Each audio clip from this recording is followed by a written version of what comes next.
네, 안녕하세요. 드림파트너스입니다. 오늘은 5월 26일이고요. 마감 한번 보도록 할게요. 특별할 게 없었던 것 같아요. 오늘 코스피는 그냥 보합 정도 마감을 했고, 코스닥은 0.4% 정도 상승을 했습니다. 아시아 전체가 좀 소폭 반등을 했고요. 그 외에 뭐 특이할 게 없는 지루한 장세가 이어지고 있습니다. 매매 동향을 좀 보면은 코스피는 기관, 금융투자가 좀 많이 매수를 했고요. 외인은 좀 나갔어요. 코스닥은 개인하고 연기금만 매수를 했습니다. 근데 반등을 했죠. 외국인이 좀 장중에는 많이 팔았었는데 장 끝날 때 다시 좀 매도세가 줄어들면서 반등을 했고요. 그냥 뭐 비슷한 움직임이 계속 이어지는 것 같습니다.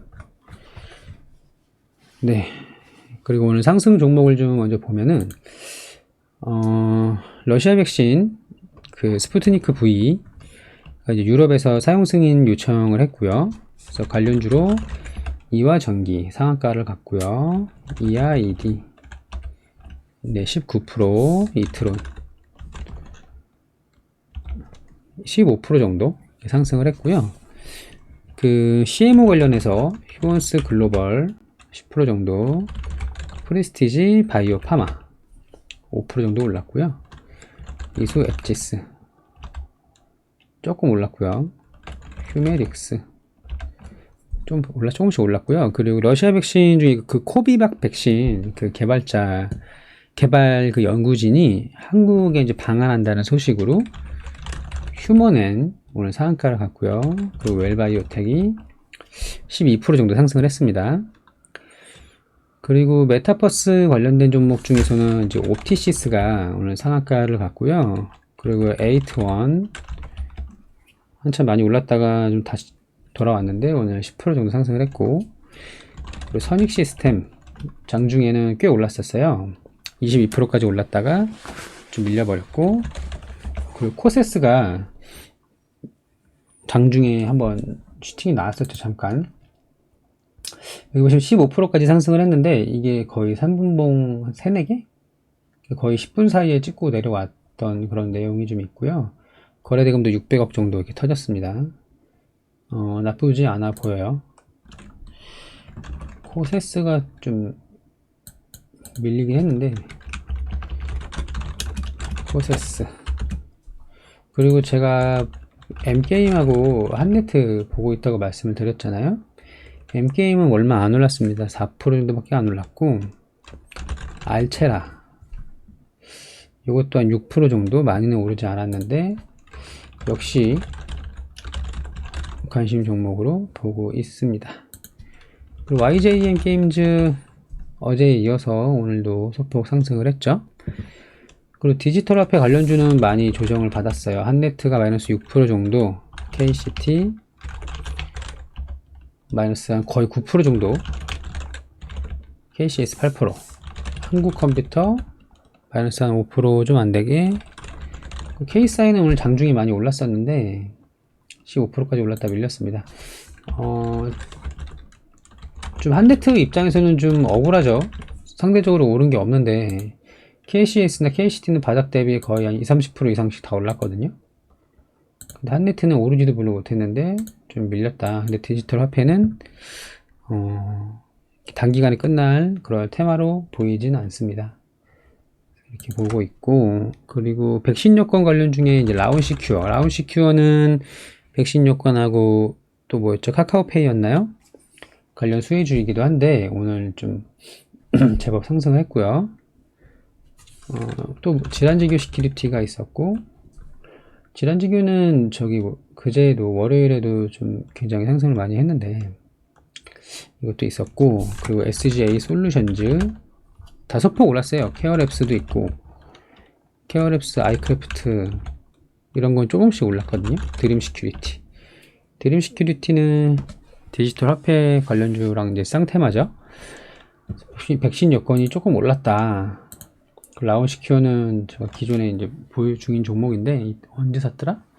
5월 중순쯤에 샀어요. 이건 이제 보유 중이고, 근데 백신 여권에 대해서는 지금 유럽에서 6월까지, 그러니까 다음 달까지 준비를 하고 7월에 이걸 이제 사용할 수 있도록 시작을 하겠다, 이런 내용이 오늘 나왔거든요. 그래서 백신 여권은 6월 준비, 7월 7월부터 뭐라고 해야 될까요? 이거를 7월 시작? 7월 사용? 7월 발표? 뭐 이런 내용이 있으니까, 그러면 어떻게 될까요? 기대감이 좀 살아 있겠죠. 그래서 저는 라운시큐어를 들고 있는 상태입니다. 케어랩스도 고점 대비 25% 이상 빠지긴 했는데, 라운시큐어는 고점에서 얼마 많이 안 빠졌거든요. 라운시큐어 보고 있고, 오늘 또 부동산 공급 정책에서 이스타코, 이거 셋이 계속 같이 다니죠. 이스타코가 제일 많이 오르고, 그 다음에 A리츠, K탑리츠, 네, 정세균 관련주이기도 한 A리츠는 다 팔았어요. 그냥 전부 매도를 했습니다, 최근에. 그래서 지금은 들고 있지 않고, 또 원전 관련된 거는 한전기술 오늘 많이 올랐죠. 근데 이거는 이제 보유자 영역 살 수가 없어요. 계속 며칠 전부터 말씀을 드리는데 17,000원에서 54,000원 거의 3배 정도 올랐기 때문에 살 수가 없고, 다만 이제 우진이 좀 많이 올랐죠. 오늘 우진은 그렇게 많이 오른 차트는 아닌 것처럼 보여집니다. 왜냐면 코로나 바닥이 2,500원이었으니까 2배가 살짝 넘는 거니까 거의 지수에 비슷한 정도? 그리고 에너토크도 살 수가 없죠. 뭐 거의 3배 이상 올랐으니까. 두산중공업 오늘 10% 가까이 상승을 했는데요. 야, 또 많이 올랐네요. 코로나 저점이 2,200원이었는데 16,000원이면 거의 8배 가까이 오른 종목이니까 역시 보유자의 영역. 물론 기업 좋고 장기 투자하실 그럴 내용이라면 추가 상승도 가능할 수 있겠지만, 테마로서는 글쎄요, 좀 이런 뭐라고 대형주를, 그러니까 6조가 넘는 대형주를 고점에서 사고 싶은 생각은 없어요. 그리고 경부고속도로 지하화 정책 관련해서 제가 계속 말씀을 드리고 있는데, 이름이 좀 길어. 이거 좀 짧게 얘기를 해볼까요? 경부고속 정책. 아무튼 경부고속 정책, 이거 관련된 것 중에 이제 원래 대장이 특수건설이잖아요. 특수건설은 지수가 계속 빠질 때, 조정받을 때도 상대적으로 좀 강한 모습, 중간에 한번 좀 크게 빠지긴 했지만 금세 반등을 해버리는 모습을 보여주고 있고, 전고점에서 이렇게 멀지 않은 위치입니다. 근데 오늘은 이화공영이 강했어요. 제가 그때 이화공영하고 우원개발 계속 보고 있다고 말씀을 드렸는데, 우원개발은 좀 제법 많이 빠졌죠. 근데 우원개발은 실적이 좋아요. 저평가예요. 테마주인데 무슨 저평가야, 그렇게 말씀하실 수도 있는데, 실적 발표 시즌에서는 그 어닝 서프라이즈 나오면은 주가가 더 오르기도 하죠. 어쨌든 저는 우원개발 지금 자리가 좋은 것 같습니다. 7,000원도 안 되고 지금 시가총액이 1,200억인데 작년 영업이익이 300억이 넘었고요. 현금 많이 있고, 네, 괜찮죠. 분기보고서 한번 그때 얼마인지 볼까요? 1분기 실적이 안 좋았다. 맞아요. 그때 1분기 실적이 안 좋아서 이렇게 꼬꾸라졌거든요. 근데 뭐 잘 할 수 있겠죠. 아무튼 우원개발하고 이화공영을 보고 있다. 네, 들고 있어요, 사실 둘 다. 그리고 동아지질까지 있고, 그리고 LG랑 마그마, LG전자랑 마그나, 네, 여기서 이제 그 합작법인 이제 승인을 받았다고 해요. 유럽에서 합작법인 승인을 받아서 관련된 수혜주들이 좀 많이 오른 것들 중에서 현우산업이 제일 많이 올랐어요. 오늘 현우산업은 이재명이었나요? 테마주이기도 한데 어쨌든 그 LG전자의 협력 업체로서 수혜를 예상해서 오늘 장중에는 25%까지 상승을 했고 거래대금도 터뜨렸습니다. 그 밑에 따라가는 게 이제 에코캡하고 나라 M&D 바닥에서 다시 올라오는 모습이죠. 나라 M&D는 LG화학이랑 좀 관련이 깊은데 에코캡도 저는 좋은 것 같아요. 바닥 대비 3배 좀 넘게 올랐나요? 1250원 곱하기 3하면 3배는 넘게 올랐는데 3.5배 정도 올랐는데 작년 실적이 너무 안 좋긴 했지만 뭐 재무 상태는 괜찮고 괜찮아 보입니다. 오늘 거래대금이 많이 터지진 않았네요. 나라 MMD가 380억 정도. 그래서 LG 마그나 플러스 애플카 생산 기대감 이렇게 이어지는 거 몇 개 있죠. 신성 델타테크도 있고요. 정리를 해놓은 게 보면은 신성 델타테크는 오늘 좀 밀렸네. 나인테크 또 올랐다 말았고 뭐 일지테크도 있을 거고요. 일지테크는 가벼워서 좋긴 하다. 간단하게만 한번 볼까요? 전에도 일지테크가 마그나 이슈 때 한번 크게 상승했던 적이 있던 걸로 기억을 하거든요.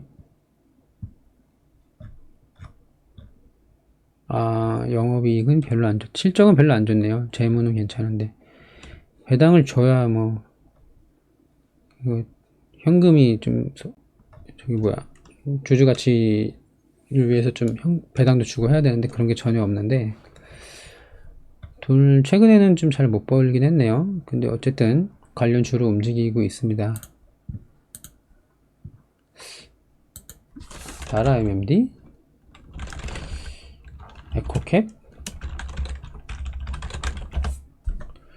나라 MMD 시총이 얼마죠? 1300억 에코캡은 500억 나쁘지 않네요. 가벼운 놈이 잘 가더라고. 아무튼 그런 움직임이 좀 있었고요. 또 오늘 남북 경협주 그 2018년도에 유행했던 대북주 중에서 이제 개성공단에 들어가 있던 얼마 전에 그 신원이 많이 올랐었잖아요. 신원우랑 그게 좀 이제 내려왔다 다시 올랐는데 오늘은 이제 아나티가 좀 좋았고요. 여기 보시면 이제 지수는 계속 조정 중이었는데 계속 오르는 모습이었고 이런 거 사놨으면 괜찮았을 것 같아요. 저는 사지는 못했는데 아나티가 많이 올랐고 개성공단 관련주 인디F JST나 10% 정도 신원 6% 제형솔루텍 3% 얘는 많이 못 올랐네. 어쨌든 경협주가 좀 올랐습니다. 이것도 뭐 수익 낼 수 있겠죠. 잘 잡으면. 인디F 이런 거 될까요? JST나 이런 거. JST나는 괜찮은 게 이게 그 코로나 피해주였다가 이번에 이제 보복 소비 관련해서 좀 괜찮은 움직임을 계속 보였잖아요. 3월 말부터 4월 들어서부터. 근데 이게 이제 개성공단 이슈까지 있기 때문에 나쁘진 않아 보입니다. 근데 이미 좀 올랐네요. 제 기준에서 살 수는 없습니다. 실적 엄청나게 망가졌는데 많이 회복하고 있는 것 같아요. 패션 산업 쪽 백이나 이런 거 있죠. 주얼리 그런 내용이 있고 오늘 화장품 관련주도 좋았습니다. 그 코로나 백신 맞기 시작하면서 마스크를 벗는다고 하죠. 그래서 이제 화장품이나 뭐 립스틱 관련된 것들 좋았는데 잉글우드랩 왜 자꾸 인터넷이 내려가지? 잉글우드랩이 13% 정도 올랐고요. 또 뭐 있죠? 화장품 관련주 토니모리, 클리오가 아주 많이 올랐어요. 클리오가 11%, 리더스 코스메틱 10% 정도, 거의 얘는 많이 올랐네요. 코스메카 코리아 이런 거 좀 잘 잡았으면 좋았을 텐데. 토니모리 이런 거 있잖아요. 토니모리는 이제 바닥치고 올라가는 느낌이네요. 와, 거의 코로나 저점하고 별반 차이가 없어요. 엄청나게 피해를 본 종목 중에 하나인데, 토니모리가 시가총액이 1,400억 정도고, 작년에 적자가 250억 정도 나왔네요. 돈은 많이 있지만, 뭐 가능성은 있지 않겠습니까? 그리고 코스맥스도 많이 올랐어요. 오늘 6% 정도 올랐습니다. 그래서 이제 화장품 관련주가 좀 올랐고, 그리고 저출산이나 일자리 교육 관련된 정책주 소폭 상승을 했고요. 또 음식료 업종, 면세점, 카지노 쪽도 괜찮았습니다. 음식료는 그 CJ 제일제당이 이제 제일 시가총액이 큰 종목인데 신고가를 갱신하고 있잖아요, 그죠? 오늘 신고가 찍고 밀렸습니다. 근데 음식료 업종 전반적으로 좋아요. 오늘 샘표식품이 좀 좋았고, 동원 F&B, 화이트 진로, 디딤은 이빨도 올랐네. 삼양식품, 크라운제가는 윤석열 관련주로 오른 거죠. 뭐 아무튼 이런 내용으로 좀 올랐습니다. 그래서 좀 정리를 해보면, 러시아 백신 스푸트니크 V, 코비박 관련주 올랐고, 메타버스는 뭐 크게 오르진 않았지만 조금 쉬면서도 좋은 흐름을 이어가고 있다. 그 디지털 화폐는 좀 조정을 크게 받았는데 상승 여력은 있어 보인다. 또 백신 여권 관련주, 부동산 공급 정책, 경부고속 지하화, 원전 일자리 저출산 등 그 정부 정책주들 괜찮았고요. LG마그나, 애플카 생산 기대감, 남북 경협주, 화장품 이 정도가 이제 올랐다고 보시면 될 것 같아요. 그래서 관심 종목은 그냥 제 기준으로는 무조건 뭐 사자는 거 아닌 거 아시잖아요. 이렇게 보고 있습니다. 코세스, M게임, 알차라, 한네트, 라운시큐어, 그 테마별로 이렇게 나라 MMD, 에코캠 이렇게 보고 있어요. 그래서 아무튼 오늘 장도 모두 좀 수고 많으셨고요. 재미없는 장이 계속, 그러니까 종목이 많이 안 오르는 것 같아. 좀 지루지루한데 방망이 짧게 잡고 조금씩 차익 실현하시면서 수익 내시면 될 것 같아요. 스포트캠프가 오늘 많이 모자랐어. 아무튼 고생하셨고요. 전 내일 장 마감으로 다시 돌아오도록 하겠습니다. 감사합니다.